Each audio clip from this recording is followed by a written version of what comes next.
U.S. Economy's Secret Struggle, Key Sectors in Recession. Wow, that's a powerful headline, Anna. Hello, everyone, and welcome to the Daily News English Podcast. I'm Peter. And I'm Anna. We are so happy you're here with us today. Our goal is to help you learn English in a fun way by talking about interesting news stories from around the world. Exactly. We break down big, sometimes complicated, news into easy-to-understand parts. Today's story is super important because it's about money and jobs. Right, it affects everyone.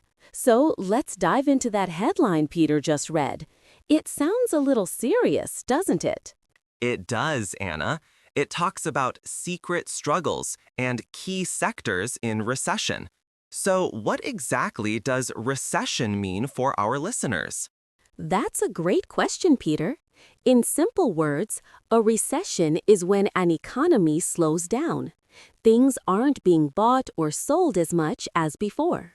So, less business overall? Less money moving around in the country? Exactly. And when businesses sell less, they often don't need as many workers. This means people can unfortunately lose their jobs. That's why it's a bit worrying. I see. But the news summary also said the economy seems okay on the surface. Like GDP growth is good and the unemployment rate is low. How can both be true at the same time?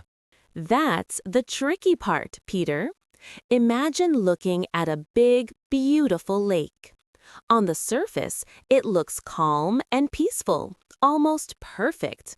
But underneath, there might be strong currents you can't see. Ah, like an undercurrent. So the big overall picture looks fine, but if you look closer, there are problems hiding beneath. You've got it. The broad numbers, like how much a country produces in goods and services, what we call GDP, look strong right now. And many people still have jobs, which is great. But this story tells us we need to look under the hood, right? Like checking the engine of a car, not just admiring its shiny paint on the outside. Spot on, Peter. And when we look under the hood, we discover 7 different parts, or sectors, of the economy that are already having a really tough time. 7 sectors. That's quite a few. What's the first one that caught your eye? The first is residential housing. This is all about building homes for people to live in, like houses and apartments. Okay, so that's a big industry. What's happening there? Well, there are already many unsold homes.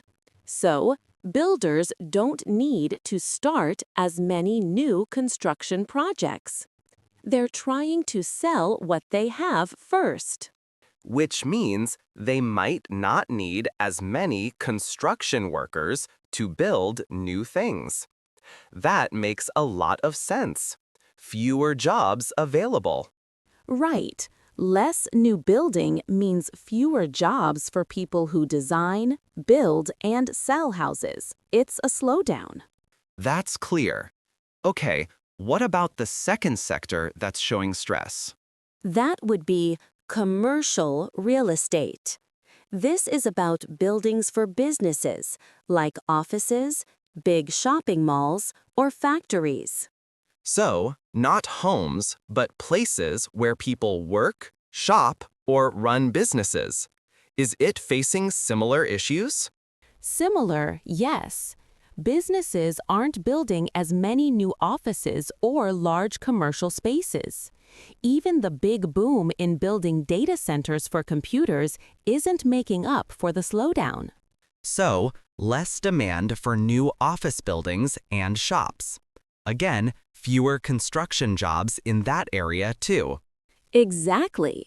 And even the plans for new buildings, the architectural drawings, are slowing down. This is a clear signal of future weakness. That's a strong signal. What's the third sector on our list that's struggling? Restaurants. Many places where people go to eat, especially popular casual dining spots, are seeing fewer customers and less money coming in. Really? People are eating out less these days? It seems so, especially younger adults in their 20s and early 30s. And on top of that, the food ingredients cost more now for restaurants. So, less money coming in from customers and more money going out for buying ingredients. That sounds like a really tough spot for them. Very tough. It means they might not be hiring new people, and some might even have to make the difficult decision to let some workers go. Oh no, that's a very direct impact on jobs. What's number 4? Government. This covers jobs with local towns, state governments, and even the federal government. Like teachers, police officers, firefighters, or people who work in public offices? Yes, exactly those kinds of jobs. Many local governments received special money, like emergency funds, during the time of COVID. Ah, I remember those funds. And now that extra money is running out? Precisely. So they might have to make really difficult choices about their budgets and how many people they can employ. Sadly, this could mean fewer government jobs. Wow, so 4 big areas already facing problems. What about the others? The fifth is freight. Think about all the things that need to be moved around the country. Like by big trucks, trains, or cargo ships. Getting products from factories to stores? Yes, and the news says fewer goods are actually moving. There are fewer ships coming to the U.S. from other countries, and fewer goods being loaded onto trains. So, if fewer things are being transported, then fewer people are needed to transport them, like fewer truck drivers or people to load goods. That's exactly right.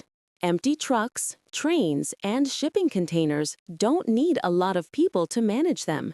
It means less work for the entire transport industry. Makes perfect sense.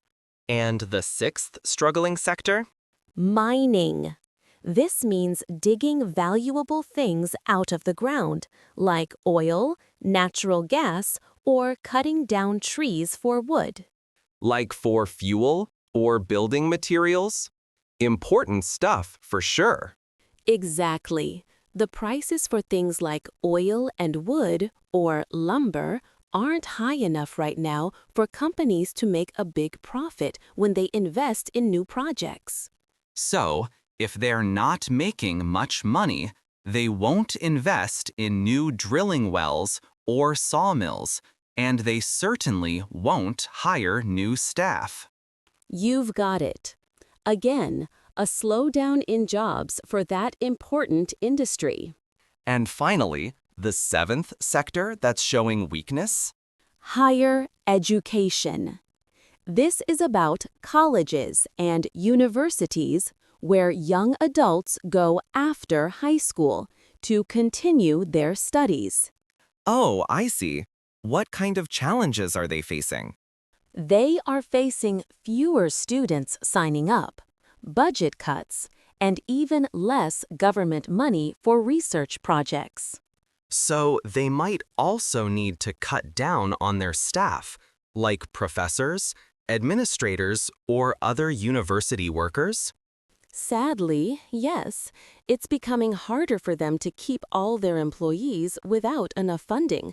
So all these 7 sectors are showing clear signs of stress. It's like many small leaks in different parts of a boat, even if the boat still looks okay from far away. A great way to put it. That's a perfect way to put it, Peter. And the report warns that when job losses start, they don't always happen slowly and gradually. What do you mean by that? Like a sudden, big increase in layoffs? Yes, it can start slowly, but then suddenly speed up very fast, like a snowball rolling down a hill and getting bigger and faster. More people lose jobs, and then they spend less money. And then businesses earn less because people aren't buying, which makes them lay off even more people. That's the downward spiral the report mentioned, isn't it? It is. It's a tricky cycle that feeds itself. Less spending means less work for businesses, which means more job losses, which then leads to even less household spending. That's definitely something very serious to watch out for. It's clear that looking closely at these individual parts of the economy gives us a much more complete and different picture. Much clearer. It truly helps us understand the real health of the economy, not just the bright and shiny surface view. Now is a great time to pause and check out the vocabulary for this story. So, Anna, we talked about many important words today. Let's start with economy. Good choice, Peter. The economy is simply how a country manages its money, goods, and services. It's about how people work, buy things, and sell things every day. So, it's the big system of all the jobs, businesses, and money in a country, right? Exactly. Like when you buy food at the store, or your parents go to work and earn money, that's all part of the economy. It touches everyone. Right. And then we have the word recession. We heard about sectors in recession. A recession means the economy is slowing down. There's less buying and selling happening, and businesses might start to make less money than before. So, it's a period when things get tougher economically, often with more people losing jobs or finding it hard to get new ones. That's right. Not good news, but it's important to understand what it means when you hear it. What about GDP? It's a tricky one to explain simply. Ah, GDP stands for Gross Domestic Product. It's a special way to measure the total value of everything a country produces. So it's like a big report card for the country's economy? How much stuff was made and how many services were provided in a certain time. You can definitely think of it like that. If GDP is growing, the economy is generally doing well. If it shrinks, that's a strong sign of a recession. Got it. And then we talked about the unemployment rate. What's that number telling us? The unemployment rate is the percentage of people who want to work, are actively looking for a job, but can't find one. So, if the rate is low, it means most people who want jobs have them. If it's high, it means many people are looking for work without success. Precisely. A low unemployment rate is usually a very good sign for the economy and for families. We also used the words sectors and industries a lot today. Are they the same thing? They are very similar. A sector, or an industry, is just a specific part of the economy that does a certain type of work or business. Like the restaurant sector or the home building industry. They are groups of businesses that do similar things. Yup, it helps us break down the big, complicated economy into smaller, easier to understand pieces. And finally, a word we heard with the restaurants and other struggling sectors. Layoffs. Layoffs happen when a company has to let go of employees because there isn't enough work, or the business needs to save money. So it's not usually because the employee did something wrong, but because the business itself is having problems. Exactly. It's a tough situation for everyone involved, both the company and the workers. Now it's your turn, listeners. We talked about 7 different parts of the economy that are struggling right now. So, think about it. Which of these struggling sectors, like restaurants or building homes or even colleges, do you think affects your daily life the most? And why? For example, if you eat out often, perhaps the restaurant sector affects you directly. Or maybe you know someone who works in one of these areas. Take a moment to think about it. You can even try saying your answer out loud in English to practice. So, to quickly summarize our discussion today, we learned that even if the overall economy looks good on the surface, it's important to look closely at its different parts. That's right. We saw that 7 specific sectors, like building homes, restaurants, or even colleges, are already facing tough times and showing signs of a slowdown. These hidden challenges beneath the surface could eventually affect the entire economy, especially if job losses start to increase quickly and create a downward spiral. And understanding these details helps us get a much clearer picture of the real economic situation, not just what's visible at first glance. We hope this helped you learn some new English words and understand the news better. We really do. Thank you for joining us on the Daily News English podcast. We love having you with us. Please make sure to like this episode if you enjoyed it, subscribe to our channel for more lessons, and leave a comment below with your thoughts on today's topic. Which sector affects you most? We'd love to hear from you.